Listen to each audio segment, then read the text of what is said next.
বারবার ব্যর্থ হয়ে নিজেকে কীভাবে ফিরিয়ে আনা যায়। প্রথমত আমাদেরকে নিজের ভুলগুলো সংশোধন করতে হবে বা এর থেকে শিক্ষা নিতে হবে। আমরা যেসব কারণে ব্যর্থ হচ্ছি বা পূর্বে ব্যর্থ হয়েছি, যেই ভুলগুলো বা যেই কাজের দ্বারা ব্যর্থ হয়েছি, সেই কাজের মাধ্যমে আমাদের সেই ভুলগুলো যেন আর না আসে, সেই দিকটা আমাদেরকে বারবার খেয়াল রাখতে হবে। তবে আমরা ব্যর্থতা থেকে সফলতার মুখ দেখতে পারবো। যদি আমরা সেই বিষয়গুলো খেয়াল না রাখি, তাহলে অবশ্যই আমাদের সেই বারবার ব্যর্থই হতে হবে। থমাস এডিসন, যিনি বাতি বা লাইটের উদ্ভাবক, তিনি 1000 বার ব্যর্থ হওয়ার পর লাইট বা বাতি আবিষ্কার করেছিলেন। এখন ওনাকে একজন জিজ্ঞেস করেছিল, আপনি 1000 বার কেন ব্যর্থ হয়েছিলেন? উনি বলেছেন, আমি 1000 বার ব্যর্থ হইনি, আমি 1000 বার চেষ্টা করেছি বা 1000 বার পদ্ধতি বের করেছি যেটাতে বাতি না জ্বলে।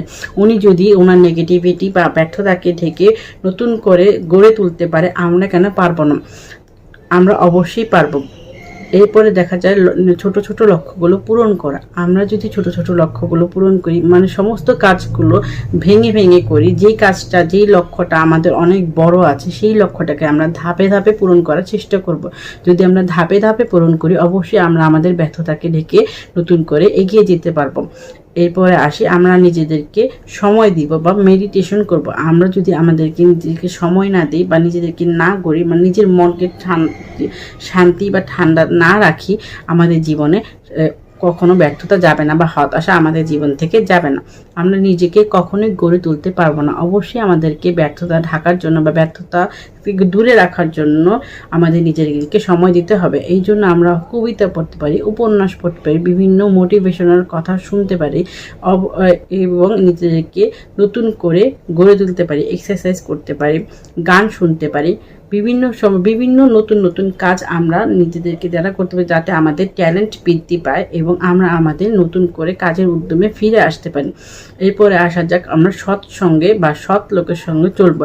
কথায় আছে, সৎসঙ্গে স্বর্গবাস, অসৎ সঙ্গে সর্বনাশ। আমরা যদি সৎসঙ্গে বা সৎ লোকের সাথে না চলি, অবশ্যই আমরা পিছিয়ে যাব এবং বারবার ব্যর্থ হব। কারণ অসৎ লোক বা অসাধু লোক আমাদেরকে কখনো সফল হতে দিবে না বা নিজেদেরকে নতুন করে গড়ে তুলতে দিবে না।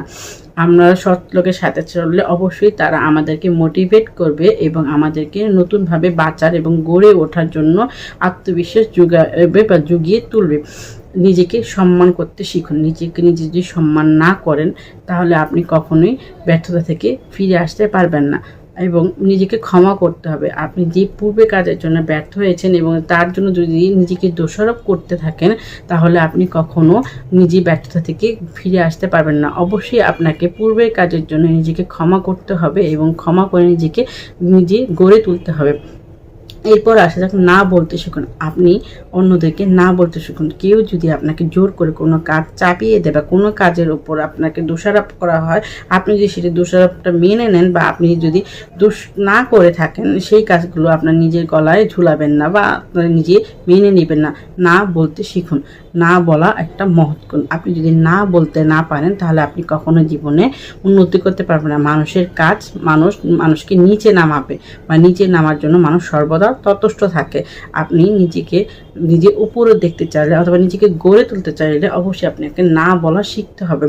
মানুষ ভাঙে, গড়ে, ব্যর্থ হয়, হতাশ হয়, কাদা থেকে মানুষ আবার নতুন করে স্বপ্ন দেখে। আপনি যদি সেই কাদা থেকে নতুন করে স্বপ্ন দেখে থাকেন, অবশ্যই দেখে থাকেন, তাহলে আপনি নিজেকে বাঁচিয়ে রাখা আলোতে এখনো আছেন বা নিজেকে বাঁচিয়ে রাখতে চাচ্ছেন। আপনি নিজে বেঁচে থাকুন। বেঁচে থাকার জন্য অবশ্যই আপনাকে আশার আলো দেখতে হবে। ব্যর্থ হয়ে গেলে, হতাশ হলে আমাদেরকে কখনোই চলবে না। আমাদের হতাশা কখনো কাজ করে না বা হতাশার জন্য আমরা কখনো থেমে থাকবো না। ব্যর্থতা আমাদের জন্য মূল লক্ষণ। ব্যর্থতা আমাদেরকে শিখিয়ে দিয়ে যায় আমরা কিভাবে পরবর্তী ধাপে এগিয়ে যাব বা পরবর্তী ধাপ আমরা কিভাবে করে নেব।